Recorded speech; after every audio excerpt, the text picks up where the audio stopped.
आदरणीय सुचेताताई व समस्त साधक श्रोते सर्वांना माझा जय श्रीकृष्ण. आजच्या या दुसऱ्या दिवशीच्या विवेचन पुष्पामध्ये मला विवेचन पुष्प व्हायची संधी दिल्याबद्दल परत एकदा ताईंचे धन्यवाद व आभार. ताई, एक सांगू मी हो, तुमच्यापेक्षा हो. खूप लहान आहे. असू द्या ताई, पण नाही आता नाही इथं नाही, असू द्या मला असू द्या. लहानच राहू द्यात. नाही नाही. कारण खरंच सांगते मी अगदी, म्हणजे नाही अशी ह्या आहे मुद्दा फॉर्मॅलिटीची गरजच नाही आपण आहे. बिलकुल ह्या फॉर्मॅलिटीची गरज इतकं नाही किंवा काहीच नाही. लहान आहे मी आणि लहानच राहू द्या मला. ताई, नाही नाही तुम्ही नाही लहान आहात वयाने, पण कार्य तुमचं फार मोठं आहे हो. नाही ताई, हा, हे हे बरोबर आहे. हे कार्य माझं हा. एकटीचं नाहीच आहे, आपल्या सगळ्यांचं आहे. त्याच्यामुळे नाही याच्यामध्ये पण माझा वाटा पण काहीच नाहीये. तुम्ही तसं निमित्त कसं कारण आहे. करू सुरू. हो, चालेल चालेल. वसुदेव सुतं देवं कंसचानूरमर्दनं देवकी परमानन्दं कृष्णं वन्दे जगद्गुरुं. श्रीकृष्णं वन्दे जगद्गुरुं. शान्ताकारं भुजगशयनं पद्मनाभं सुरेशं विश्वाधारं गगनसदृशं मेघवर्णं शुभांगं लक्ष्मीकान्तं कमलनयनं योगिभिर्ध्यानगम्यं वन्दे विष्णुं भवभयहरं सर्वलोकैकनाथं यं ब्रह्मा वरुणेन्द्र रुद्रमरुतः स्तुन्वन्ति दिव्यैस्तवैर् वेदैः साङ्गपदक्रमोपनिषदैर् गायन्ति यं सामगाः ध्यानावस्थित तद्गतेन मनसा पश्यन्ति यं योगिनो यस्यान्तन्न विदुःसुरासुरगणा देवाय तस्मै नमः. देवाय तस्मै नमः. जय श्रीकृष्ण ताई. हा तुमचा विनय झाला ताई. कमीपणा घेण्याचा हा विनय झाला, लहान मानण्याचा. पण तुमचं कार्य महान आहे आमच्यापेक्षा. मागच्या कालच्या अध्यायामध्ये 15 श्लोकामध्ये उल्लेख केल्याप्रमाणे मूढ, नराधम, भ्रमित, तर्कवादी आणि नास्तिकवादी लोक सर्व शास्त्रांची व आचार्यांची संमती असली तरी सुद्धा भगवंताच्या चरण कमलाला शरण जात नाहीत. आज 16वा श्लोक आहे. 16 श्लोकापासून आज सुरुवात करणार आहे मी. चतुर्विधा भजन्ते मां जना सुकृतीनो अर्जुन आर्तो जिज्ञासुरार्थार्थी ज्ञानीच भरतर्षभ.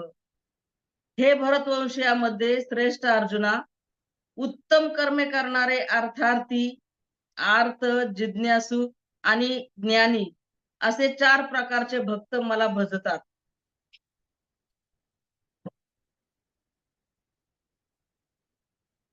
हे भरतश्रेष्ठ अर्जुना, 4 प्रकारचे पुण्यात्मा माझी भक्ती करीत असतात. आर्त, अर्थार्थी, जिज्ञासू आणि ज्ञानी. ज्ञान, सकाम कर्म आणि भौतिक लाभेच्छेने रहित होऊन मनुष्याने भगवान श्रीकृष्णाची अनुकूल रूपाने दिव्य प्रेममयी सेवा केली पाहिजे. याला शुद्ध भक्ती असे म्हणतात. जेव्हा हे 4 प्रकारचे लोक भगवत भक्तीसाठी भगवंताकडे येतात आणि शुद्ध भक्ताच्या संगतीत राहून शुद्ध होतात, तेव्हा ते सुद्धा शुद्ध भक्त बनतात. दुष्कृतींचा विचार केल्यास त्यांचे जीवन स्वार्थी, अनियमित आणि आध्यात्मिक ध्येय रहित असल्या कारणाने त्यांच्यासाठी भगवत भक्ती ही अत्यंत कठीण असते. परंतु यांच्यातील काही जण जेव्हा योगायोगाने शुद्ध भक्तांच्या सहवासात येतात, तेव्हा ते सुद्धा शुद्ध भक्त बनतात. जे लोक नेहमी सकाम कर्म करण्यामध्ये व्यग्र असतात, ते संकट समय भगवंताकडे येतात आणि त्यावेळी शुद्ध भक्तांच्या सहवासामुळे ते संकटकाळी भगवत भक्त बनतात. जे वैफल्यग्रस्त असतात, ते सुद्धा कधी कधी शुद्ध भक्तांच्या सहवासात येतात आणि भगवत ज्ञानामध्ये जिज्ञासू होतात. न मान दुष्कृती नो मुडा प्रपद्यन्ते नराधमः. जो दुष्कर्म करणारे आणि मूर्ख असतात, ते भगवंताला शरण जात नाहीत. दुष्कृती तेच असतात जे नाशवान, परिवर्तन शील प्राप्त पदार्थात ममता ठेवतात. चतुर्विधा भजनते मान जना सुकृत अर्जुन. सुकृती पवित्रात्मा माणसे अर्थात भगवत संबंधी काम करणारी माणसे 4 प्रकारची असतात. ही 4ही प्रकारची माणसे भजन करतात, अर्थात स्वतः मला शरण येतात. पूर्व श्लोकात दुष्कृतीनं हा पदाने भगवंताविषयी आकर्षण नसणाऱ्या मनुष्याची गोष्ट आली होती. आता येथे सुकृतीनं हा पदाने भगवंताकडे आकृष्ट झालेल्या मनुष्याबद्दल सांगत आहेत. ही सुकृती माणसे शास्त्रीय सकाम पुण्य करणारी नव्हे, तर भगवंताशी आपला संबंध जोडून भगवत संबंधी कर्म करणारी आहेत. सुकृती माणसे 2 प्रकारचे असतात. दान, तप इत्यादी आणि वर्ण आश्रमाचे शास्त्रीय कर्म भगवंतासाठी करतात अथवा ते भगवंताला अर्पण करतात. आणि दुसरी भगवन नामाचा जप तसेच कीर्तन करणे, भगवंताच्या लीला श्रवण करणे आणि सांगणे इत्यादी केवळ भगवत संबंधी कर्म करत असतात. ज्यांची भगवंताविषयी आवड झाली आहे तेच भाग्यशाली आहेत, तेच श्रेष्ठ आहेत आणि तेच मनुष्य म्हणण्याला योग्य आहेत. कोणत्याही कारणाने भगवंताविषयी रुची झाली तर ती सर्व माणसे सुकृती म्हणविली जातात. ज्यावेळी भगवंताविषयी रुची निर्माण होईल तोच काळ, तोच दिवस पवित्र, तीच वेळ निर्मळ शुद्ध असते आणि तीच संपत्ती होय. जर भगवंताविषयी आवड निर्माण झाली नाही तर तोच दुर्दिन आहे, तीच विपत्ती आहे. भगवंताने कृपा करून भगवत प्राप्ती रूपी ज्या उद्देशासाठी मानव शरीर दिले आहे ते जनाहा म्हणविले जाते. भगवंताचा संकल्प मनुष्य मात्राच्या उद्धारासाठीच झालेला आहे. मनुष्य मात्र भगवंताच्या प्राप्तीचा अधिकारी आहे. तात्पर्य त्या संकल्पात भगवंतांनी मनुष्याला आपला उद्धार करून घेण्याचे स्वातंत्र्य दिले आहे. ते स्वातंत्र्य इतर प्राण्यांना नाही. म्हणून या स्वतंत्रतेचा सदुपयोग करून मनुष्याने शास्त्र निषिद्ध कर्माचा त्याग करून जर भगवत प्राप्तीसाठी प्रयत्नशील राहिले तर त्याला भगवत कृपेने सहज भगवत प्राप्ती होऊ शकते. आर्तो जिज्ञासुरर्थार्थी ज्ञानीच भरतर्षभ. अर्थार्थी, आर्त, जिज्ञासू आणि ज्ञानी अर्थात प्रेमी हे 4 प्रकारचे भक्त भगवंताचे भजन करतात, अर्थात भगवंताला शरण जातात. पहिला अर्थार्थी भक्त म्हणजे कसा असतो तर ज्यांना आपली न्याययुक्त सुख सुविधेची इच्छा होत असते, अर्थात धनसंपत्ती, वैभव इत्यादीची इच्छा होत असते, परंतु ते त्याच्या पूर्ततेची इच्छा भगवंताकडूनच करत असतात, इतरांकडून नव्हे.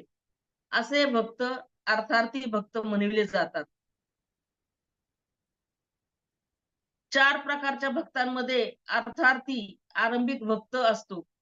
पूर्व संस्कारामुळे त्याला धनाची इच्छा राहते आणि तो धनासाठी प्रयत्न सुद्धा करत असतो, परंतु तो असे समजतो की धनाची इच्छा पूर्ण करणारा भगवंता समान दुसरा कोणी नाही. असे समजून तो धनप्राप्तीसाठी तत्परतेने भगवन नामाचे जप, कीर्तन, भगवत स्वरूपाचे ध्यान इत्यादी करत असतो. धन प्राप्त करण्यासाठी त्याचा भगवंतावरच विश्वास, निष्ठा असते. ज्याला धनाची इच्छा तर आहे, परंतु त्याच्या प्राप्तीसाठी तो सांसारिक उपायाची मदत घेतो आणि कधी कधी धनप्राप्तीसाठी भगवंताचेही स्मरण करतो. तो केवळ अर्थार्थी अर्थात अर्थाचा भक्त आहे, भगवंताचा भक्त नव्हे, कारण त्याच्या ठिकाणी धनाचीच इच्छा मुख्य आहे. भगवंताविषयी आकर्षण असल्याने त्याची धनाची इच्छा थोडीशी होते आणि वेळ येताच ती समाप्तही होते. हाच भगवंताचा अर्थार्थी भक्त आहे. यात प्रामुख्याने ध्रुवजींचे नाव घेतले जाते. एके दिवशी ध्रुव बालकाच्या मनात राजाच्या मांडीवर बसण्याची इच्छा झाली, परंतु सावत्र मातेने बसू दिले नाही. तिने ध्रुवाला म्हटले की तू भजन केलेले नाहीस, तू अभागी आहेस आणि भाग्यहीन मातेच्या पोटी तू जन्म घेतला आहेस, म्हणून तू राजाच्या मांडीवर बसण्याचा अधिकारी नाहीस. ध्रुवाने सावत्र मातेने म्हटलेली सर्व हकीकत आपल्या मातेला सांगितली. बाळ, तुझ्या धाकट्या मातोश्रीने तुला जे म्हटले आहे ते योग्य म्हटले आहे. कारण तूही भजन केले नाही आणि मीही केले नाही. यावर ध्रुवाने म्हटले, आई मी तर आता भजन करणार. असे म्हणून ते भगवत भजन करण्यासाठी घराबाहेर पडले आणि मातेनेही मोठ्या धैर्याने ध्रुवाला वनात जाण्याची आज्ञा केली. वाटेने चालताना नारदजी महाराज यांची भेट झाली. नारदजींनी ध्रुवाला म्हटले की अरे भोळ्या बालका, तू एकटा कुठे जात आहेस? भगवंत असे लवकर थोडेच मिळतात. तू वनात कुठे राहशील? तेथे मोठमोठी जंगली जनावरे असतात. ते तुला खाऊन टाकतील. तेथे तुझी आई थोडीच बसलेली आहे. तू माझ्या बरोबर चल. मी सांगितलेले राजा ऐकतो. मी तुझी आणि तुझ्या आईची व्यवस्था लावून देईल. नारदजीच्या वक्तव्याने ध्रुवाची भगवत जनात विशेष दृढता झाली की पहा, भगवंताकडे वाटचाल करण्याने नारदजी असे बोलतात. आता हे मला परत घरी परतण्यासाठी म्हणत आहेत. परंतु पूर्वी हे कुठे गेले होते? ध्रुवाने नारदांना म्हटले, महाराज मी तर आता भगवंताचे भजनच करीन. ध्रुवाचा असा दृढ निश्चय पाहून नारदांनी त्याला ओम नमो भगवते वासुदेवाय असा द्वादक्षराक्षर मंत्र दिला आणि चतुर्भुज विष्णूचे ध्यान सांगून मधुवनात जाऊन भजन करण्याची आज्ञा दिली. ध्रुवाने मधुवनात जाऊन अशा निष्ठेने भजन केले की त्यांच्या निष्ठेला पाहून 6 महिन्याच्या अवधीतच भगवंत त्यांच्या समोर प्रगट झाले. भगवंतांनी ध्रुवाला राज्य मिळण्याचे वरदान दिले. परंतु या वरदानाने ध्रुवाला विशेष समाधान झाले नाही. भजनाने अंतःकरण शुद्ध झाल्याने त्यांना धनासाठी म्हणजे राज्यासाठी भगवंताचे भजन केले याबद्दल लाज वाटली की आपण फार मोठी चूक केली. तात्पर्य, ध्रुवाला तर पूर्वी राजाच्या मांडीवर बसण्याची इच्छा झाली होती. परंतु त्यांनी या इच्छेच्या पूर्तीचा मुख्य उपाय भगवंताचे भजनच मानले. भजन केल्याने त्यांना राज्य मिळाले आणि इच्छा समाप्त झाली. अशा प्रकारे अर्थार्थी भक्त केवळ भगवंताकडेच ओढला जातो.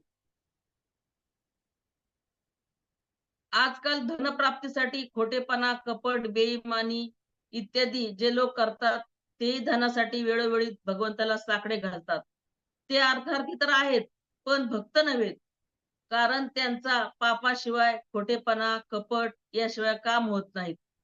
अशा रीतीने खोटेपणा, कपट इत्यादीवर जितका विश्वास असतो तितका विश्वास भगवंतावर नसतो.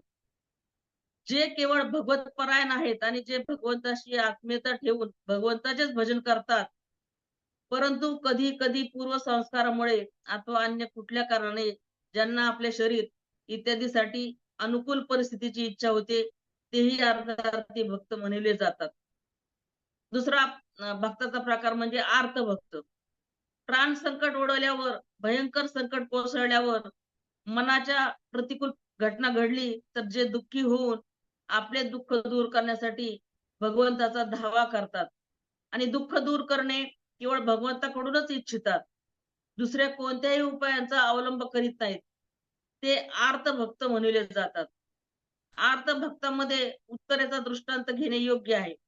कारण जेव्हा तिच्यावर संकट ओढवले तेव्हा तिने भगवंताशिवाय इतर कोणत्याही उपायाचा आश्रय घेतला नाही. इतर उपायाकडे तिची दृष्टीच गेली नाही. तिने केवळ भगवंताचाच आश्रय घेतला. ज्या वेळेला उत्तरेवर संकट आले होते, तिने भगवंताची प्रार्थना केली, हे प्रभो सर्व शक्तिमान, हा जळत येणारा लोखंडाचा बाण माझ्याकडे जोरात येत आहे. स्वामी, याने मला जाळून टाकले तरी चालेल, पण माझा गर्भ नष्ट करू नको. तर अशी ही तिची आर्तता ऐकून भगवंताने तिच्याकडे धाव घेतली होती. असा हा दुसरा प्रकारचा आर्त भक्त, जे भगवंताशी आपुलकी ठेवून भगवत पारायण असतात आणि अनुकूलतेची इच्छा ठेवीत नाही. परंतु प्रतिकूल परिस्थिती प्राप्त झाली तरी इच्छा होत असते की भगवंताने असे का केले, ही प्रतिकूलता समाप्त झाली तर बरे होईल. अशा रीतीने प्रतिकूलता समाप्त करण्याचा भाव उत्पन्न झाल्याने तेही अर्थ भक्त म्हणले जातात. जिज्ञासू भक्त, तिसरा प्रकार, ज्यांच्या ठिकाणी आपल्या स्वरूपाला, भगवत तत्वाला जाणून घेण्याची तीव्र इच्छा जागृत होत असते की वास्तविक माझे काय स्वरूप आहे, भगवत तत्व काय आहे, अशा प्रकारे तत्वाला जाणून घेण्यासाठी शास्त्र, गुरु अथवा पुरुषार्थाचाही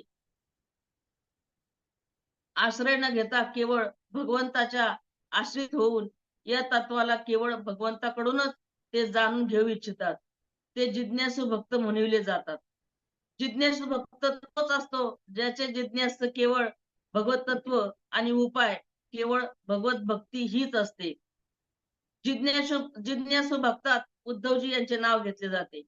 भगवंतानी उद्धवजी यांना दिव्य ज्ञानाचा उपदेश दिला होता, जो उद्धव गीता या नावाने प्रसिद्ध आहे.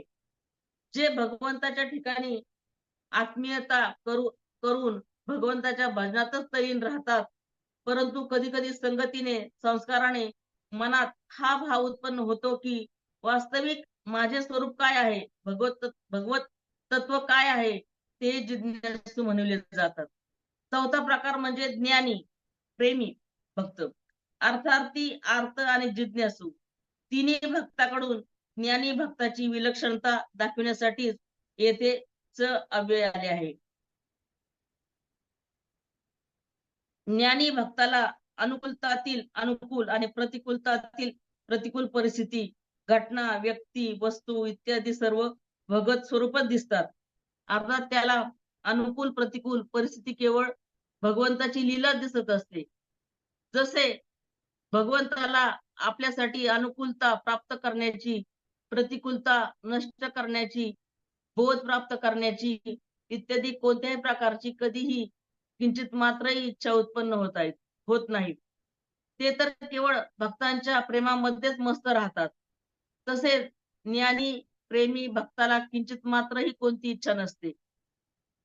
ज्ञानी अर्थात प्रेमी भक्तात गोपींचे नाव प्रसिद्ध आहे.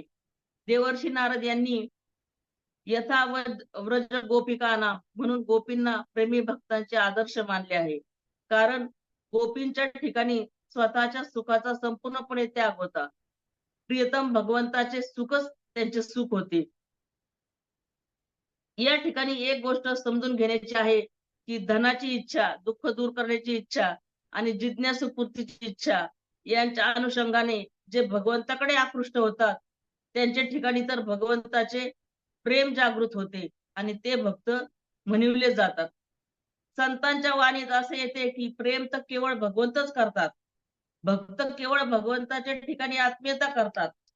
कारण प्रेम तोच करतो ज्याला कधी कोणाकडूनही कधीही काहीही घेण्याची इच्छा नसते.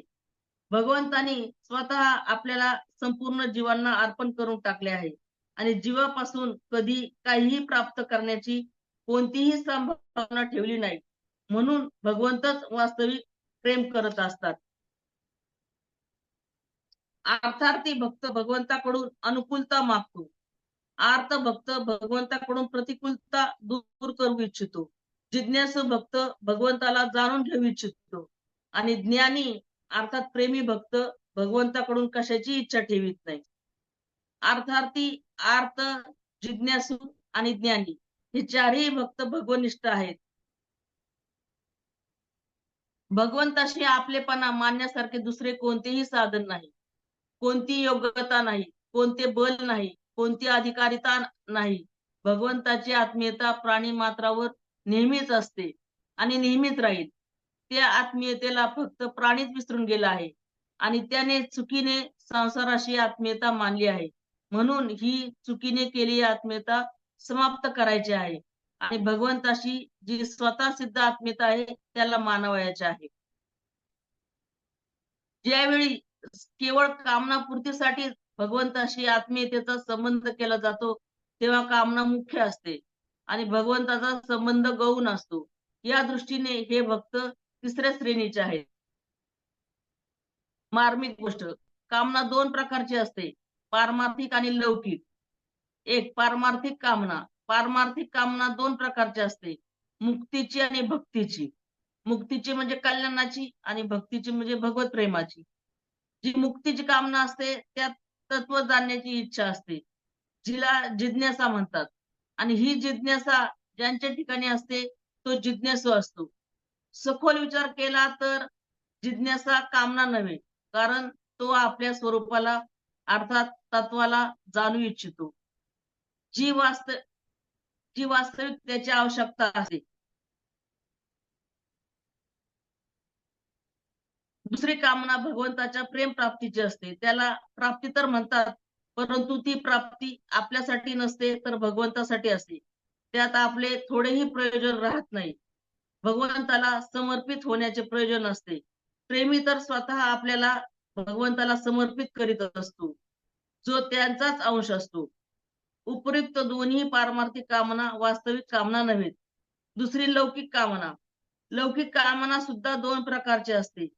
सुख प्राप्त करण्याची आणि दुःख निवृत्त करण्याची. शरीराला आराम मिळावा, जिवंतपणी आपला आदर सत्कार व्हावा आणि मेल्यानंतर आपले नाव अमर राहावे, माझे स्मारक तयार व्हावे, एखादा ग्रंथ आपल्याकडून तयार व्हावा, ज्याला लोकांनी पाहावे, वाचावे आणि समजून घ्यावे. हा एक कोणी विलक्षण पुरुष होऊन गेला आहे. मेल्यानंतर स्वर्ग इत्यादीतील भोग भोगत राहावे, इत्यादी इत्यादी. लौकिक सुख प्राप्तीच्या कामना असतात. अशा कामनेने तर वासनाच वाढत जातात, ज्यामुळे बंधन आणि पतन होत असते, उद्धार होत नाही. ही कामना आसुरी संपत्ती असते, म्हणून ही कामना त्याज्य आहे. दुसरी कामना दुःख दूर करण्याची असते. दुःख तीन प्रकारचे आहेत. आधी दैविक, आधी भौतिक आणि आध्यात्मिक. अतिवृष्टी, अनावृष्टी, सर्दी, गरमी, वायूपासून जे दुःख होते त्यांना आधी दैविक म्हणतात. हे दुःख देवांच्या अधिकारानुसार होत असते. सिंह, साप, चोर इत्यादी प्राण्याकडून जे दुःख होते त्याला आधी भौतिक म्हणतात. शरीर आणि अंतःकरण याला जे दुःख होत असते त्याला आध्यात्मिक म्हणतात. या दुःखांना दूर करण्याविषयी आणि सुख प्राप्त करण्याविषयी जी कामना उत्पन्न होत असते ती सर्वथा निरर्थक असते, कारण त्या कामनेची पूर्ती होत नाही. पूर्ती झाली तरी दुसरी नवीन कामना उत्पन्न होत असते आणि शेवटी अपूर्ती शिल्लक राहते. म्हणून या दोन्ही कामनेची पूर्ती कोणत्या मनुष्याची कधीही झाली नाही, भविष्यात पूर्ण होणारी नाही. अर्थार्थी, अर्थ आणि जिज्ञासू यांच्यात क्रमाने संसाराचा संबंध घटत जातो आणि परमात्म्याचा संबंध वाढत जातो. जोपर्यंत जीव जगताला धारण केलेला राहतो तोपर्यंतच अर्थार्थी, अर्थ आणि जिज्ञासू राहतात. जेव्हा तो जगताला धारण करीत नाही तो केवळ ज्ञानी राहतो. ज्या भक्ताला सर्व काही वासुदेवच आहे अशा प्रकारच्या परमात्म्याचे समग्र रूपाने ज्ञान झाले आहे त्याला येथे ज्ञानी म्हटले गेले आहे. याच ज्ञानी भक्ताला पुढे 19व्या श्लोकात ज्ञानवान म्हटले आहे.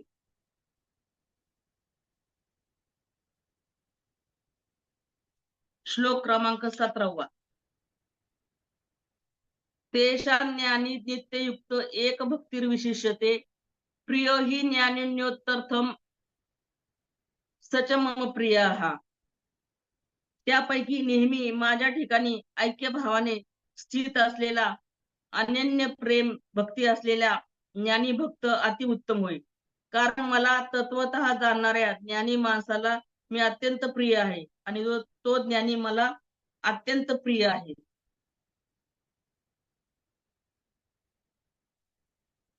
ज्याला भगवंताचे पूर्ण ज्ञान आहे आणि त्याचबरोबर जो भगवंताची भक्तिपूर्ण सेवा करतो तो भगवंतांना अत्यंत प्रिय असतो. ज्याला भगवंताच्या दिव्यतेचे शुद्ध ज्ञान झाले आहे तो भक्तियोगामुळे इतका सुरक्षित झालेला असतो की त्याला सांसारिक दोष स्पर्शही करू शकत नाहीत. तेषां ज्ञानी नित्ययुक्त हा. भक्तापैकी ज्ञानी अर्थात प्रेमी भक्त श्रेष्ठ आहे, कारण तो नित्ययुक्त असतो. अर्थात तो सदा सर्वदा केवळ भगवंतातच मग्न असतो. भगवंताशिवाय तो कुठेही किंचित मात्रही रममान होत नाही. जशा गोपी गायीची धार काढताना, दही घुसळताना, साडी कुटताना इत्यादी सर्व लौकिक कार्य करत असतानाही भगवान श्रीकृष्णाच्या ठिकाणी चित्त ठेवणाऱ्या होत्या. तसेच तो ज्ञानी भक्त लौकिक आणि पारमार्थिक क्रिया करताना सदा सर्वदा भगवंताशी चिकटलेला असतो. भगवंताचा संबंध ठेवूनच त्याच्या सर्व क्रिया होत असतात. एक भक्तीर विशिष्यते. त्या ज्ञानी अर्थात प्रेमी भक्ताचे आकर्षण केवळ भगवंताच्या ठिकाणी असते. त्याची आपली कोणती व्यक्तिगत इच्छा नसते, म्हणून तो श्रेष्ठ आहे. अर्थार्थी इत्यादी भक्तांच्या ठिकाणी पूर्वसंस्कारामुळे जोपर्यंत व्यक्तिगत इच्छा उत्पन्न होत राहतात तोपर्यंत त्यांची एक भक्ती नसते, अर्थात केवळ भगवंतात प्रेम नसते. तसे पाहिले तर चारही भक्त भगवंता नित्य निरंतर मग्न असतात, परंतु तीन भक्तांच्या अंतःकरणात काही ना काही व्यक्तिगत इच्छा राहत असते.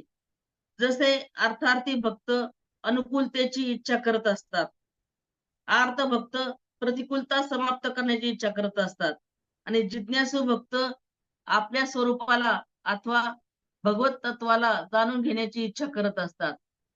ज्ञानी अर्थात प्रेमी भक्तात आपली स्वतःची कोणतीही इच्छा राहत नाही, म्हणून तो एक भक्ती आहे. प्रियो हि ज्ञानिन्यो त्यर्थमः सच मम प्रिय हा. त्या ज्ञानी प्रेमी भक्ताला मी अत्यंत प्रिय असतो. त्याच्या ठिकाणी आपली स्वतःची थोडीही इच्छा नसते, केवळ माझ्या ठिकाणीच प्रेम असते, म्हणून तो मला अत्यंत आवडतो.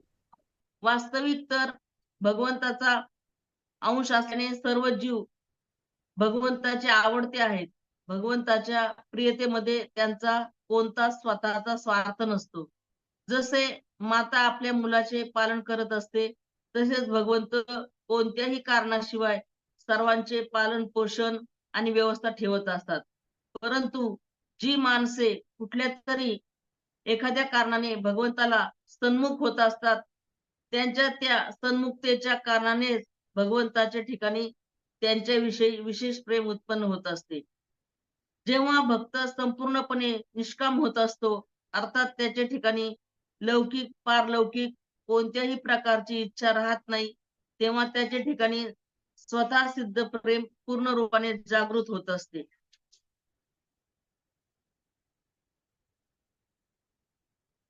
श्लोक क्रमांक 18.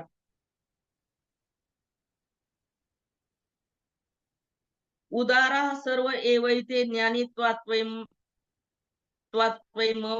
मे मतम अस्थिता हि सही युक्तात्मा मामेवानुत्तमं गती. हे सर्वच उदार आहेत, परंतु ज्ञानी तर साक्षात माझे स्वरूपच आहे असे माझे मत आहे. कारण तो माझ्या ठिकाणी मन बुद्धी असणारा ज्ञानी भक्त अतिउत्तम गती स्वरूप अशा माझ्यामध्ये चांगल्या प्रकारे स्थित असतो. निसंशय सर्व भक्त उदार आहेत, परंतु जो माझ्या ज्ञानामध्ये स्थित झाला आहे त्याला मी माझ्या स्वतःप्रमाणेच मानतो. माझ्या दिव्य सेवेमध्ये युक्त झाल्यामुळे तो नक्कीच माझी सर्वोच्च आणि सर्वोत्तम लक्ष्याची प्राप्ती करतो. ज्या भक्तांना पूर्ण ज्ञान नाही ते भगवंतांना प्रिय नाहीत असे नाही. भगवंत म्हणतात की हे सर्व भक्त उदार आहेत, कारण जो मग तो कोणत्याही हेतून असो भगवंताकडे येतो त्याला महात्मा म्हटले जाते. ज्या भक्तांना भगवत भक्तीच्या बदल्यात काही लाभ हवा अशी इच्छा असते, त्यांचाही भगवंत स्वीकार करतात, कारण त्यांच्यामध्ये स्नेहाचे आदान प्रदान होते. स्नेहामुळे ते भगवंताकडे भौतिक लाभाची याचना करतात आणि जेव्हा त्यांना लाभ प्राप्ती होते तेव्हा ते इतके तृप्त होतात, ते भक्तीमध्ये उन्नत होतात. परंतु जो भक्त पूर्ण ज्ञानाने युक्त असतो तो भगवंतांना अत्यंत प्रिय असतो, कारण प्रेम आणि भक्तिभावाने भगवंताची सेवा करणे हाच केवळ त्यांचा उद्देश असतो. असा भक्त भगवंताच्या निकट सानिध्य वाचून किंवा भगवंताची सेवा केल्या वाचून क्षणभरही राहू शकत नाही. तसेच भगवंतांनाही आपला भक्त अत्यंत प्रिय असतो, म्हणून भगवंतांना आपल्या भक्तापासून वेगळे राहत नाही. भक्त सदैव माझ्या हृदयात आहेत आणि मी सदैव त्यांच्या हृदयात आहे.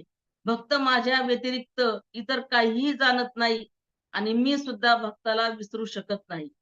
मी आणि माझ्या शुद्ध भक्तांमध्ये अत्यंत निकट प्रेमाचा संबंध असतो. पूर्ण ज्ञानाने युक्त असे शुद्ध भक्त भगवत भक्तीपासून कधीच दूर राहत नाही, म्हणून ते मला अत्यंत प्रिय आहे. उदारा सर्व एवैते, ते सर्वचे सर्व भक्त उदार आहेत. श्रेष्ठ भावाचे आहेत. भगवंतांनी या ठिकाणी जो उदारा शब्दाचा प्रयोग केला आहे त्यात कितीतरी विचित्र भाव आहेत. जसे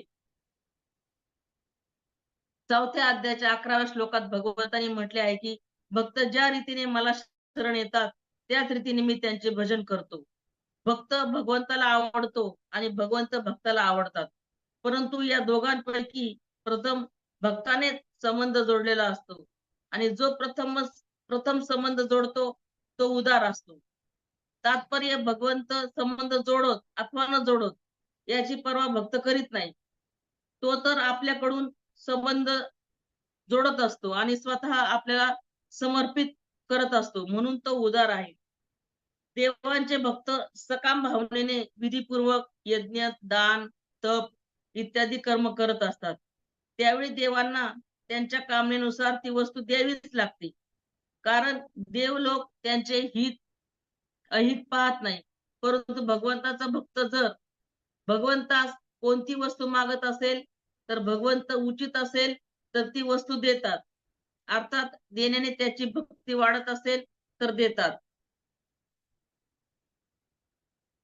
आणि भक्ती वाढत नसेल, संसारात फसवणूक होत असेल तर देत नाही.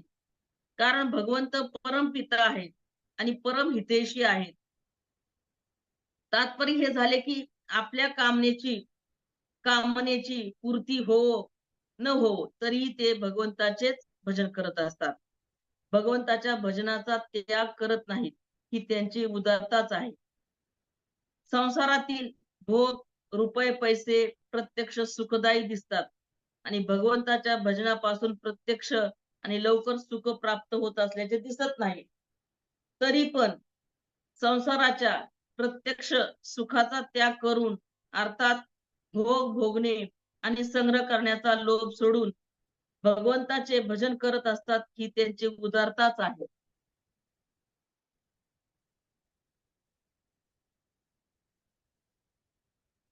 कोणी काही मागतो, कोणी धनाची इच्छा करतो, कोणी दुःख दूर करण्याची इच्छा करतो. अशा मागणाऱ्या भक्तांनाही भगवंत उदार म्हणतात. भक्तांचा लौकिक पारलौकिक कामना पूर्तीसाठी इतरांकडे इच्छा करण्याचा मुळीच भाव राहत नाही. ते केवळ भगवंताकडून आपल्या कामना पूर्तीची इच्छा ठेवतात. भक्तांचा हा अनन्य भावच त्यांची उदारता आहे. ज्ञानी त्वात्वैमं मे मतम. येथे तू पदाने ज्ञानी अर्थात प्रेमी भक्ताची विलक्षणता दाखवली आहे. दुसरे भक्त तर उदार आहेतच, परंतु ज्ञानी भक्ताला उदार काय म्हणावे, तो तर माझे स्वरूपच आहे. स्वरूपाविषयी कुठल्याही निमित्ताने एखाद्या विशेष कारणाने प्रियता नसते, तर आपले स्वरूप असल्याने स्वतः स्वाभाविक प्रियता असते.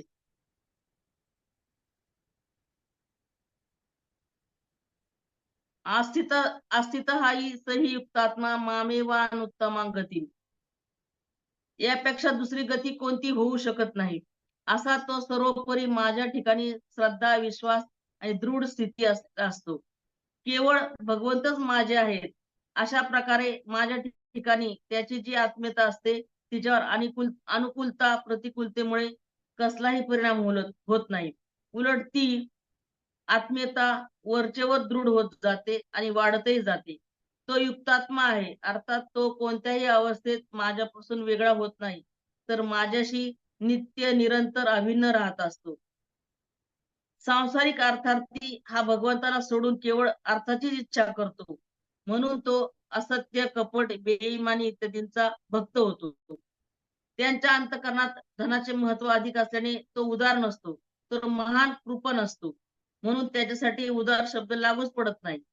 परंतु जो अर्थार्थी भगवंताचा भक्त असतो त्याच्या अंतःकरणात अर्थाचे महत्व नसून भगवंताचे महत्व असते, म्हणून त्याच्यात कृपणता नसते तर उदारता असते.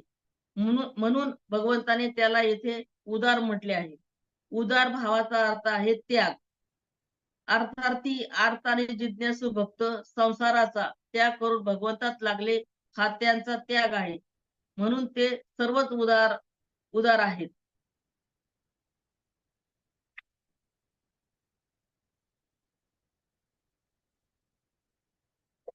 श्लोक क्रमांक 19. बहुना जन्मना म्हणते ज्ञानवानमान प्रपद्यते वासुदेवः सर्वमिती स महात्मा सुदुर्लभः. पुष्कळ जन्माच्या शेवटच्या जन्मात तत्वज्ञान झालेला पुरुष सर्व काही वासुदेवच आहे असे समजून मला भजतो तो महात्मा अत्यंत दुर्मिळ आहे. अनेकानेक जन्म आणि मृत्यूनंतर ज्याला वास्तविक ज्ञान होते तो मी अस्तित्वातील सर्व गोष्टींच्या कारणांचे परम कारण असल्याचे जाणून मला शरण येतो असा महात्मा अत्यंत दुर्लभ असतो. अनेकानेक जन्मानंतर भक्तिपूर्ण सेवा किंवा दिव्य अनुष्ठाने करताना जीवाला पुरुषोत्तम श्री भगवान हेच आध्यात्मिक साक्षात्काराचे अंतिम लक्ष्य असल्याचे दिव्य विशुद्ध ज्ञान होऊ शकते व त्या ज्ञानामध्ये तो स्थित होऊ शकतो. आध्यात्मिक साक्षात्काराच्या प्रारंभावस्थेमध्ये मनुष्य जेव्हा भौतिक आसक्तीचा त्याग करण्याचा प्रयत्न करीत असतो तेव्हा त्याचा निर्विशेषवादाकडे थोडासा कल असतो. जेव्हा तो अधिक प्रगती करतो तेव्हा तो जाणू शकतो की आध्यात्मिक जीवनातही कर्म करणे आवश्यक आहे.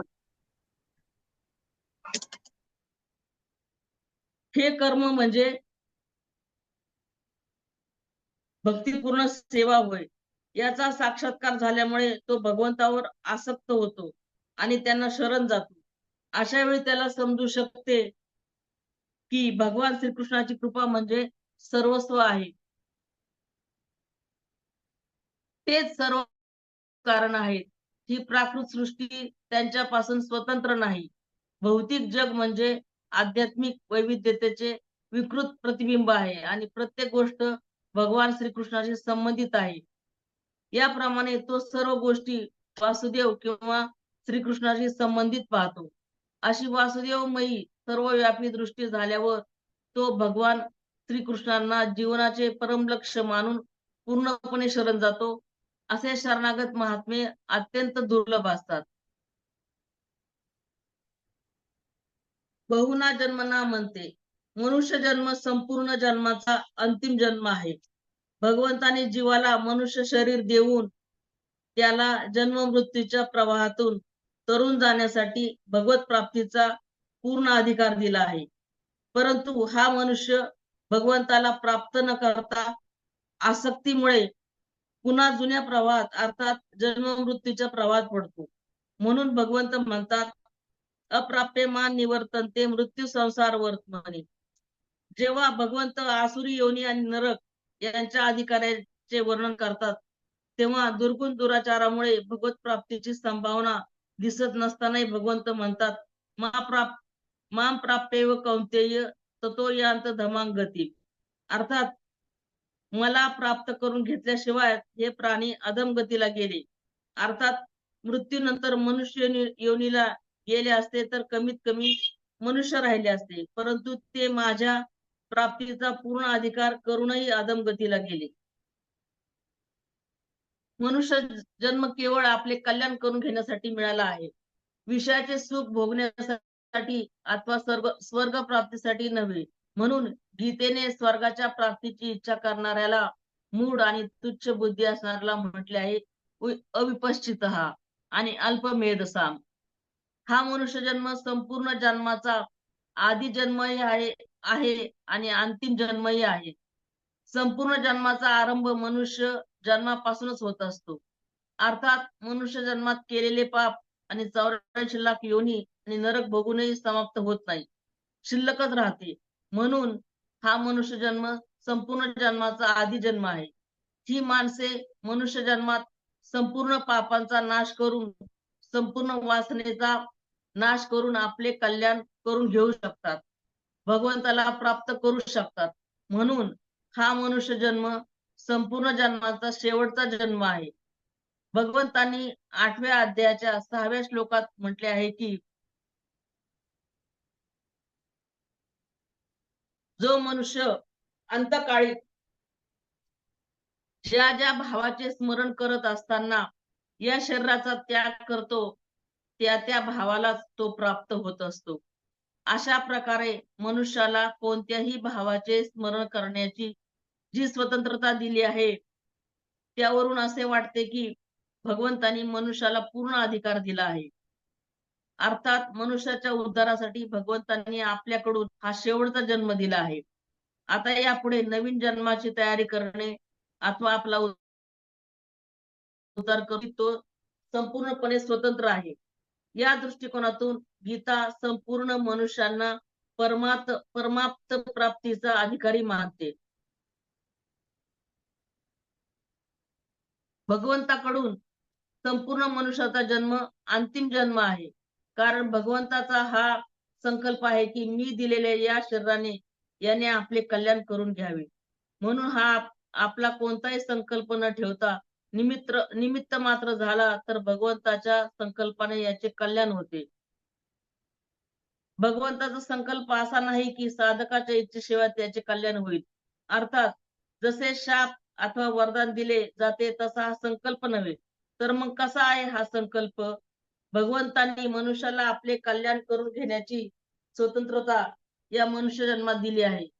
जर या प्राण्याने त्या स्वतंत्रतेचा दुरुपयोग केला नाही, अर्थात भगवंत आणि शास्त्र यांच्या विरुद्ध वर्तन केले नाही, कमीत कमी आपल्या विवेकाच्या विरुद्ध वर्तन केले नाही, तर त्याचेकडून भगवान आणि शास्त्र यांचे वर्तन आपोआप अनुकूलच होईल.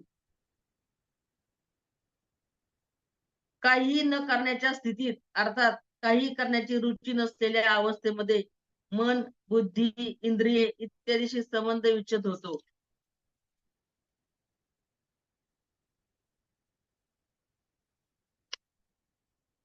काही ना काही करण्याच्या इच्छेने कर्तृत्व अभिमान उत्पन्न होऊन अंतःकरण आणि इंद्रियाशी संबंध जोडला जातो. काही न करण्याने कर्तृत्वाभिमान होणार नाही किंवा फलाची इच्छा राहणार नाही, तर स्वरूपात आपोआप स्थिती होईल. गीतेत आले आहे की निष्काम भावनेने विधीपूर्वक आपल्या कर्तव्य कर्माचे पालन केले तर अनादी कालापासून संचित असलेले संपूर्ण कर्म नष्ट होतात. ज्ञान योगाने मनुष्य संपूर्ण पापापासून मुक्त होतो. भगवंत भक्ताला संपूर्ण पापापासून मुक्त करतात. जो भगवंताला अज अनादी जाणत असतो तो संपूर्ण पापापासून मुक्त होतो. अशा प्रकारे कर्मयोग, ज्ञानयोग आणि भक्तियोग तिन्ही योगाने पाप नष्ट होतात. तात्पर्य हे निघाले की अंतिम मनुष्य जन्म केवळ कल्याण करून घेण्यासाठीच मिळाला आहे. मनुष्य जन्मात सत्संग मिळाला, गीतेसारख्या ग्रंथाचा परिचय झाला, भगवंत नामाची आवड निर्माण झाली, तर साधकाने हे समजून घ्यावे की भगवंतांनी आपल्यावर फार मोठी कृपा केली आहे. म्हणून आता तर आपला उद्धार होणारच. आता यापुढे आपल्याला जन्म मरण राहणार नाही. कारण जर आपला उद्धार व्हायचा नसता तर अशी संधी आपल्याला मिळालीच नसती. परंतु भगवंताच्या कृपेने उद्धार होईलच या भरोशावर साधनेचा त्याग करता कामा नये. तर तत्परतेने आणि उत्साहाने साधनेत व्यस्त राहिले पाहिजे. वेळ सार्थक व्हावा, कोणताही वेळ वाया जाऊ नये अशी सावधानी नित्य ठेवली पाहिजे. परंतु आपल्या कल्याणाची चिंता करता कामा नये.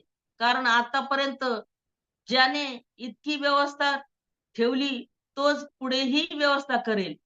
जसे एखाद्याने भोजनाचे निमंत्रण दिले, आसन मांडले, आसनावर बसवले, पत्रावर टाकली, पाण्याचा तांब्या भरून जवळ ठेवला.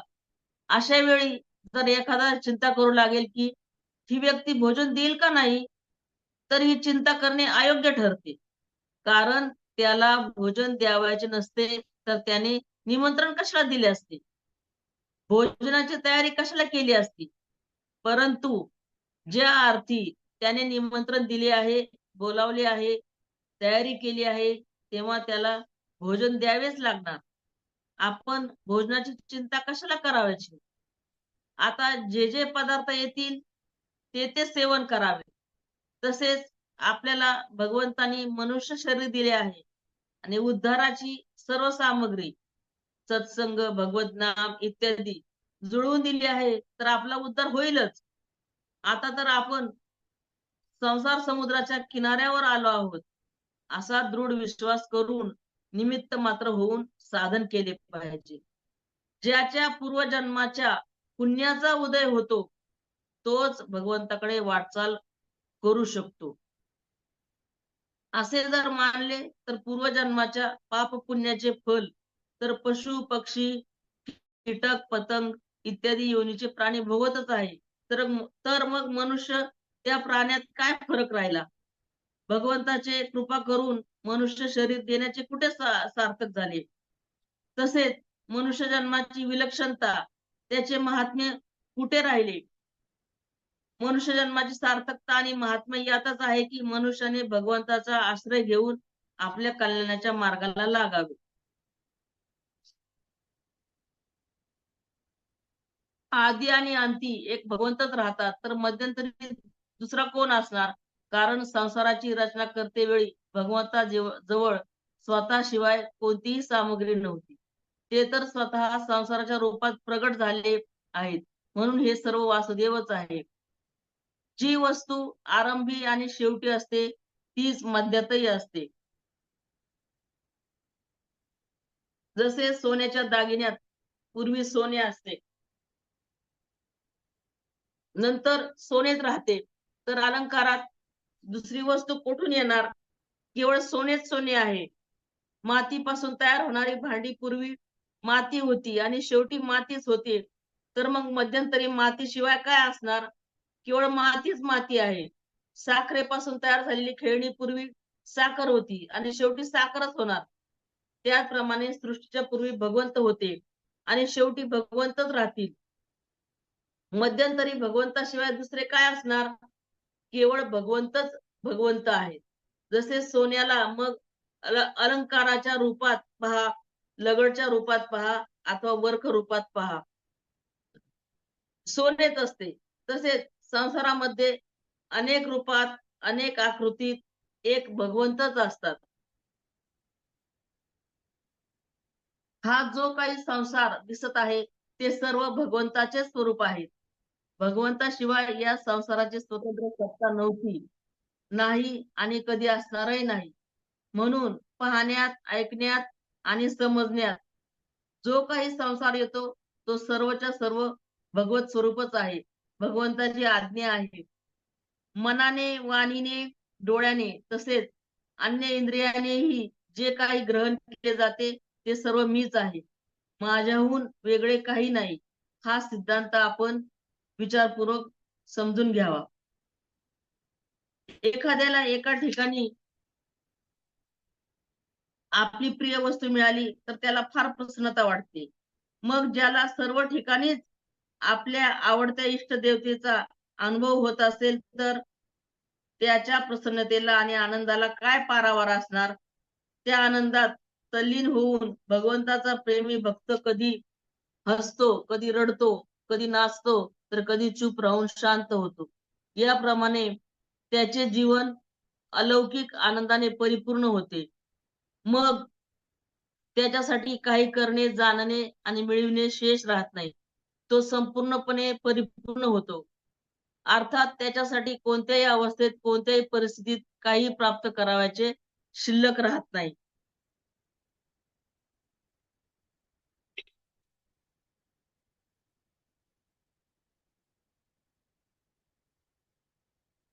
किती ज्ञानवान प्रपद्यंते. जे प्रतिक्षण बदलणाऱ्या संसाराच्या सत्तेला मानतात ते अज्ञानी आहेत, मूर्ख आहेत. परंतु ज्यांची दृष्टी कधी न बदलणाऱ्या भगवत तत्वाकडे राहते ते ज्ञानी आणि मोहरहित आहेत. ज्ञानवान म्हणण्याचे तात्पर्य ते तत्वाने समजतात की सर्व ठिकाणी, सर्वात आणि सर्व रूपात वस्तुतः एक भगवंतच आहेत. अशा ज्ञानवानाला पुढे 15व्या अध्यायात 19व्या श्लोकात सर्वविद म्हटले आहे. ज्ञानवानाची शरणागती अर्थार्थी, आर्त आणि जिज्ञासू भक्ताप्रमाणे नसते. भगवंताने ज्ञानाला आपला आत्मा मानले आहे. ज्ञानीत्वात्वै मे मतम. जर ज्ञानी भगवंताचा आत्मा झाला तर ज्ञानाचा आत्मा भगवंत झाले. म्हणून एका भगवत तत्वाशिवाय दुसरी सत्ताच राहिली नाही. म्हणून ज्ञानाची शरणागती त्या तिन्ही भक्तापेक्षा विलक्षण असते. त्याच्या अनुभवात एका भगवत तत्वाशिवाय दुसरी कोणतीच सत्ता नसते, हीच त्याची शरणागती आहे. भगवंताच्या दृष्टीने आपल्याशिवाय दुसरे कोणते तत्व नाहीत. मयी सर्वमिदं प्रोत्रम सूत्रे मणिगणा इव. जसे सुताच्या माळेत मण्याऐवजी सुताच्या गाठी मारल्या तर माळेत सुताशिवाय काय राहिले, केवळ सुतच राहिले. मात्र दिसण्यात गाठी वेगळ्या दिसतील आणि दोरा वेगळा दिसेल, परंतु तत्वाने एकच वस्तू सूत असते. तसेच परमात्मा संसारात व्यापून आहेत, परंतु तत्वदृष्टीने परमात्मा आणि संसार एकच आहे. स महात्मा सुदुर्लभ. पुष्कळसे लोक तर आपल्याला परमात्म्याची प्राप्ती करायचे याकडे दृष्टीच ठेवत नाही आणि असे इच्छितही नाही. जे इकडे लक्ष देतात ते उत्कंठेने अनन्य भावाने आपल्या जीवनाला करण्यास प्रवृत्त होत नाहीत. जे आपल्या कल्याणासाठी व्यस्त असतात तेही मूर्खतेमुळे परमाप्त प्राप्तीपासून निराश होऊन आपल्या मिळालेल्या संधीला गमावून बसतात. यामुळे ते परम लाभापासून वंचित राहतात. याच अध्यायाच्या 3ऱ्या श्लोकात भगवंतांनी म्हटले आहे की मनुष्यात हजारो आणि हजारोत कोणी एखादा मनुष्य वास्तविक सिद्धीसाठी प्रयत्न करतो. प्रयत्न करणाऱ्या त्या सिद्ध साधकालाही कोणी एखादा मनुष्य सर्व काही वासुदेवच आहे असे तत्वाने जाणतो. असे तत्वाने जाणणारा महात्मा अत्यंत दुर्लभ आहे. याचे तात्पर्य असे नाही की परमात्मा दुर्लभ आहे, तर शुद्ध अंतःकरणाने परमात्मा प्राप्तीसाठी प्रयत्न करणारे दुर्लभ आहेत. शुद्ध अंतःकरणाने परमात्मा प्राप्ती होऊ साठी प्रयत्न केल्यावर मनुष्य मात्राला परमात्मा प्राप्ती होऊ शकते, कारण त्याच्या प्राप्तीसाठी हे मनुष्य शरीर मिळाले आहे. भगवंताची एक अलौकिक विलक्षणता आहे की ते भुकेलेल्या अन्न रूपाने, तहानलेल्या पाणी रूपाने आणि विषयी मनुष्यासाठी शब्द, स्पर्श, रूप, रस आणि गंध या रूपाने समोर येतात. तेच मन, बुद्धी, इंद्रिय होतात. तेच संकल्प विकल्प रूप धारण करतात. तेच व्यक्ती रूपाने येतात. पाहण्यात, ऐकण्यात आणि समजण्यात जे काही येत आहे आणि जे मन, बुद्धी, इंद्रियांचा विषय नाही ते सर्व भगवंतच आहे आणि भगवंताचेच आहे असे मानले. वास्तविकतेने अनुभव घेतला तर मनुष्य विलक्षण होतो. स महात्मा सुदुर्लभ. एक बैरागी होते. ते गणपतीची पूजा करत असत. त्यांच्याजवळ सोन्याची बनवलेली एक गणपतीची आणि एक उंदराची मूर्ती होती. त्या दोन्ही मूर्ती वजनात सारख्या होत्या. एकदा त्यांना तीर्थयात्रेला जावयाचे होते. मूर्ती विक्री करण्याच्या हेतूने ते सोनाराकडे गेले. सोनाराने त्या मूर्तीचे वजन करून दोन्हीची किंमत एकच सांगितली. तेव्हा वैरागी बाबा रागावले व म्हणाले, गणपती देव आहे आणि उंदीर त्यांचे वाहन आहे, तेव्हा दोन्हीची किंमत सारखी कशी? सोनार म्हणाला, बाबाजी, मी गणपती आणि उंदीर खरेदी करत नाही तर सोने खरेदी करत आहे. सोन्याचे जितके वजन असेल तितकेच त्याचे मूल्य राहील. जर सोनार गणपती आणि उंदीर यांना पाहिल तर त्याला सोने दिसणार नाही आणि जर सोन्याला पाहिल तर त्याला गणपती आणि उंदीर दिसणार नाही. म्हणून सोनार गणपतीलाही पाहत नाही आणि उंदीरही पाहत नाही, तो तर केवळ सोनेच पाहतो. त्याचप्रमाणे भगवंताशी अभिन्न झालेला महात्मा संसाराला पाहत नाही, तर तो केवळ भगवंतालाच पाहतो. महात्म्यांचा महिमा. ज्या ठिकाणी संत महात्म्याचे वर्णन येते त्या ठिकाणी म्हटले गेले आहे की जे उच्च दर्जाचे तत्वज्ञ, जीवनमुक्त महापुरुष असतात ते अभिन्न भावाने आणि अखंड रूपाने केवळ आपल्या स्वरूपात अथवा भगवत तत्वात स्थित राहतात. त्यांचे जीवन, दर्शन, चिंतन, त्यांच्या शरीरावरून आलेल्या वायूचा स्पर्श यांनी जीवाचे कल्याण होत असते. जे मनुष्य त्या महापुरुषांच्या महात्म्याला जाणत नाहीत त्यांच्या समोर ते महापुरुष आपल्या भावाहून खालच्या पातळीवर येतात आणि असे काही सांगत असतात की जसे संत महात्म्याने असे केले, त्यांनी सांगितलेल्या वचनानुसार आणि केलेल्या आचारानुसार शास्त्र तयार होतात इत्यादी. जेव्हा ते यापेक्षाही खाली उतरतात तेव्हा म्हणतात की संत महात्म्यांच्या आज्ञेचे पालन केले पाहिजे. ज्यांच्याकडून उपयुक्त गोष्टीचे पालन होत नाही त्या साधकासमोर ते स्वतःचे असे विधान करतात की असे करत जावे आणि असे करू नये.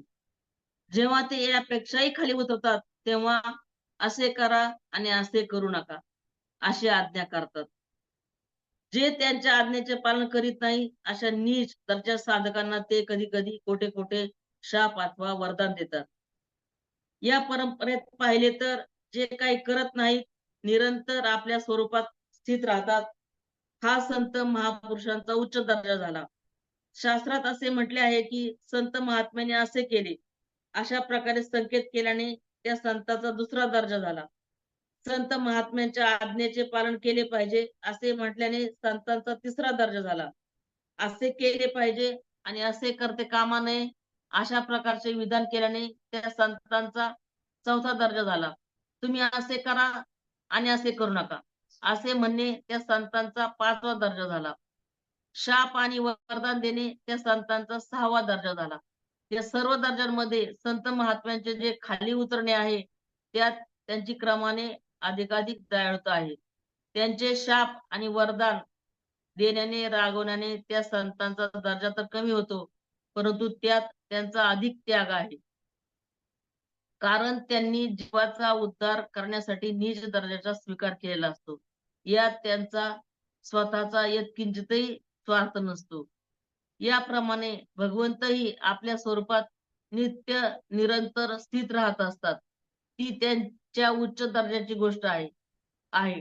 परंतु तेच भगवंत अत्यंत कृपाळपणाने कृपेला वश होऊन जीवाचा उद्धार करण्यासाठी अवतार घेऊन आदर्श लीला करतात. त्यांच्या लीलेंना ऐकण्या पाहण्याने लोकांचा उद्धार होत असतो.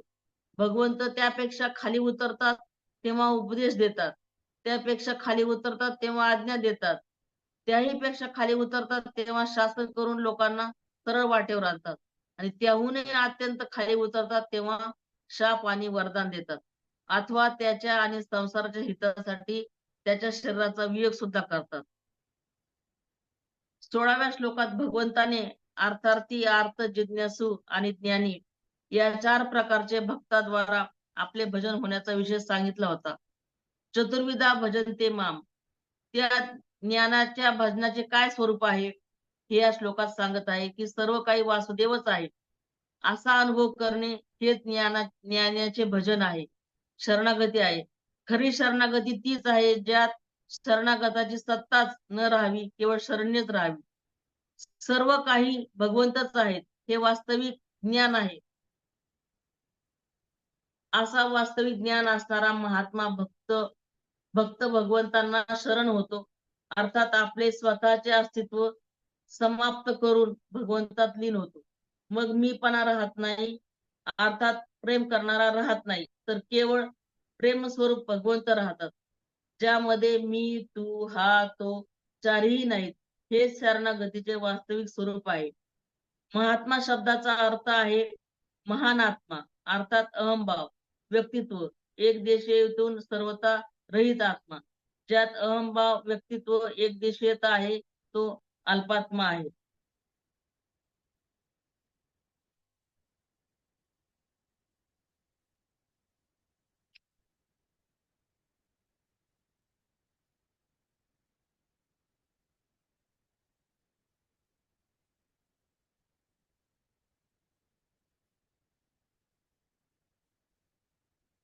वासुदेव सर्वमचा अनुभव अनेक दृष्टिकोनातून होऊ शकतो.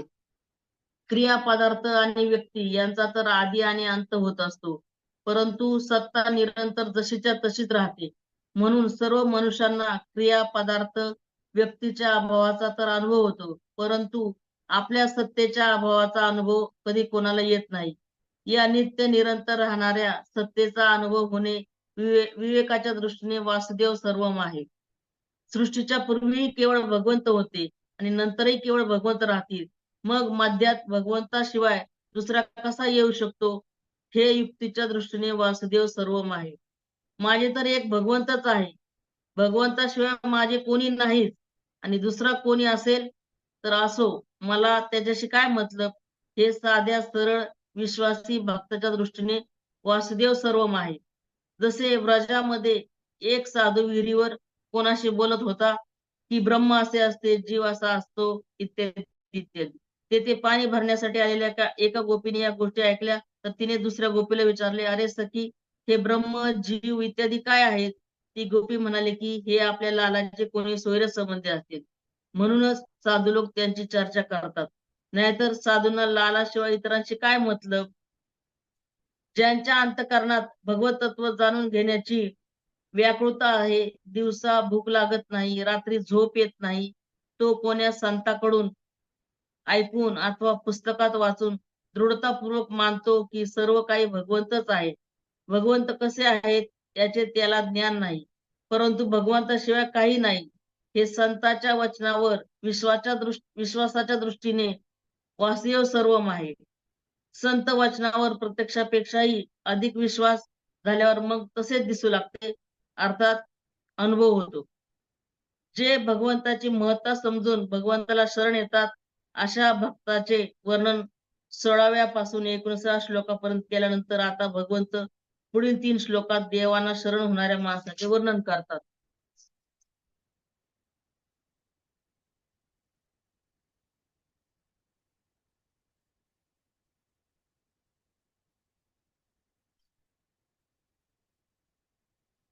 श्लोक नंबर 20. आपण थांबायचं का ताई? चालेल, तसं काय नाही. हो. अजून 10-11 श्लोक राहतील मग. राहिलेले तर हरकत नाही, आपण आता थांबूया तिथे, हो की नाही? हॅलो हॅलो ताई. सावरीत एक चंदेरी काठ त्याचा आवरीत एक, ए अंबे भजनाला धावून एक, ये अंबे भजनाला धावून एक, लावीन तुझला कुंकुम भाळी, नेसविनोद साडी चोळी, सौंदर्याचा मोर पिसारा फुलवित येग, सौंदर्याचा मोर पिसारा फुलवित येग, ये अंबे भजनाला धावून येग, ये अंबे भजनाला धावून येग, वाहीन तुझला हार तुरेग, चमेली गुलाबचा गुंफून सारे, बैसोनिया सिंहावरी डोलत येग, बैसोनिया सिंहावरी डोलत येग, वाहीन तुझला हार तुरेग, चमेली गुलाबचा गुंफून सारे, बैसोनिया सिंहावर डोलत येग, ये अंबे भजनाला धावून येग, गाईन मंजुळ गीत तुझे ग, पैंजण कुळकुळ वाजवित येग, पैंजण कुळकुळ वाजवित येग, ठेक्यावरती ताल माझा ठुमकत येग, ठेक्यावरती ताल माझा ठुमकत येग, ये अंबे भजनाला धावून येग, ये अंबे भजनाला धावून येग, तूच तू काही तुळजापूरची माय भवानी शोभे व्याघ्रावरती, तूच तू काही तुळजापूरची माय भवानी शोभे व्याघ्रावरती, काजळ नाही तांबूल ओठी पद्मासनी, काजळ नाही तांबूल ओठी पद्मासनी, ये अंबे भजनाला धावून येग, ये अंबे भजनाला धावून येग, गजरूप चांगल चांगल, मुठी तांबूल रंगल. रूप चांगल चांगल, मुठी तांबूल रंगल. पायी पैंजण साखळ्या, शिरी मोगरीच्या कळ्या. पायी पैंजण साखळ्या, शिरी मोगरीच्या कळ्या. हाती पाटल्या बांगड्या, कानी मोत्याच्या बुगड्या. हाती पाटल्या बांगड्या, कानी मोत्याच्या बुगड्या. नेसुनी पैठणी पिवळी, माय मनाची कोवळी. नेसुनी पैठणी पिवळी, माय मनाची कोवळी. विष्णुदास म्हणे नारायणी, भेट घ्यावी जगज्जननी. भेट घ्यावी जगज्जननी, भेट घ्यावी जगज्जननी. जय श्री कृष्ण. ताई झालं. हो छान ताई. मस्त. हो, धन्यवाद. शकुंतला ताई जय म्हणायचं श्री. मग बंद करता येईल. हो हो दे. हा. जोगवाय. अनादि निर्गुण निर्गुण प्रगटले भवानी. मोह महिषासुर महिषासुर मर्दना लागुणी. त्रिविध तापाची तापाची करावया झाडणी. भक्ता लागी तू पावसी निर्वाणी. आईचा जोगवा जोगवा जोगवा मागेन. द्वैत सांडोनी सांडोनी माळ मेघालीन. हाती बोधाचा बोधाचा झेंडा मी घेईन. भेद रहित रहित वारीशी जाईन. आईचा जोगवा जोगवा जोगवा मागेन. पूर्ण बोधाची बोधाची घेईन परडे. आशा तृष्णेच्या तृष्णेच्या पाडीन दरडी. मन विकार विकार करीन कुरवंडे. विवेक रसाची रसाची भरीन दुरडी. आईचा जोगवा जोगवा जोगवा मागेन. नवविध भक्तीच्या भक्तीच्या करोने नवरात्रा. पोटी मागेन मागेन ज्ञान रूपी पुत्रा. जाणून सद्भाव सद्भाव अंतरीच्या मित्रा. दंभ सासऱ्या सासऱ्या मारीन कुपात्रा. आईचा जोगवा जोगवा जोगवा मागेन. आता साजनी साजनी झाले मी निसंग. विकल्प नवऱ्याचा नवऱ्याचा तोडीला संग. काम क्रोध हे जोडिले मांग. केला मोकळा मोकळा मार्ग सुरंग. आईचा जोगवा जोगवा जोगवा मागेन. आईचा जोगवा जोगवा मागोने ठेविला. जाऊन नवस नवस माद्वारी फेडिला. एक पणे पणे जनार्दन देखिला. जन्म मरणाचा मरणाचा फेरा चुकविला. आईचा जोगवा जोगवा जोगवा मागेन. द्वैत सांडोनी सांडोनी माळ मेघालीन. हाती बोधाचा बोधाचा झेंडा मी घेईन. भेद रहित रहित वारीशी जाईन. आईचा जोगवा जोगवा जोगवा मागेन.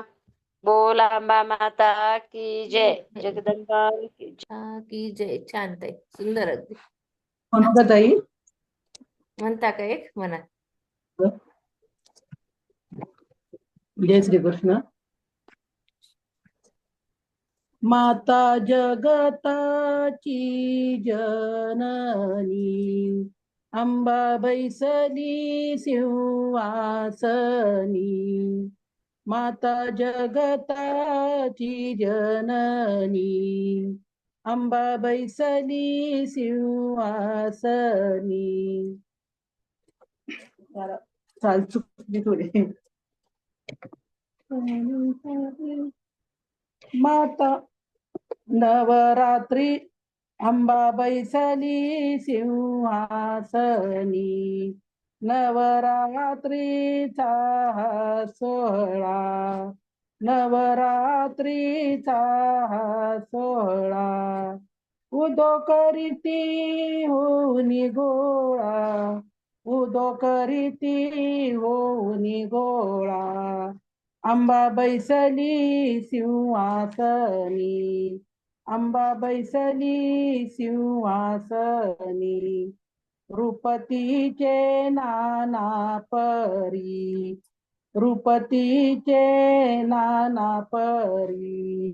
बैसुनी येई वाघावरी, बैसुनी येई वाघावरी.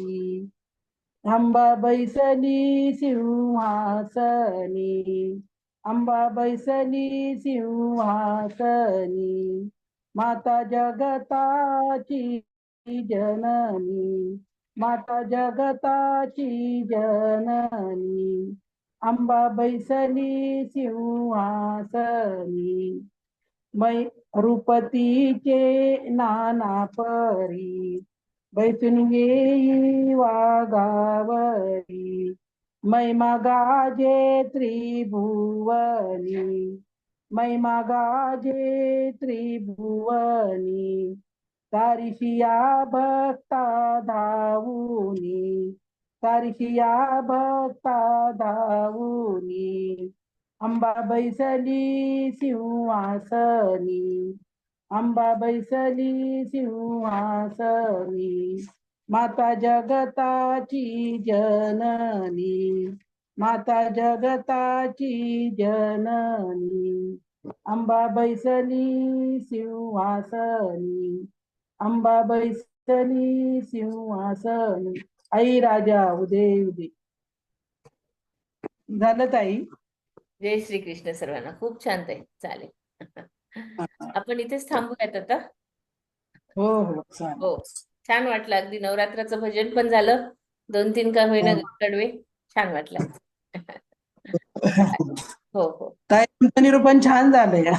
हो. नाही, निरूपण तर छानच करतायत ताई. काही प्रश्नच नाही. हा. हो, नाही नाही तुमचं पण छान झालं आणि ताईंनी पण छान केलं. बरोबर. ऐकलंय मी सकाळी. बरं. तुम्ही आता तयारी करून ठेवा. 7वा अध्याय घ्यायचा आहे तुम्हाला. कधी घ्यायचंय? आता हे आपला हा झाला की एक दिवस आपण एका दिवसामध्ये 7वा अध्याय कव्हर करा. बर चालेल चालेल. चालेल. सांगा कधी घ्यायचं ते. हो, अजून 8वा अध्याय आता 7वा झालाय माझा. कितपर्यंत ताई? कधीपर्यंत होईल आपला?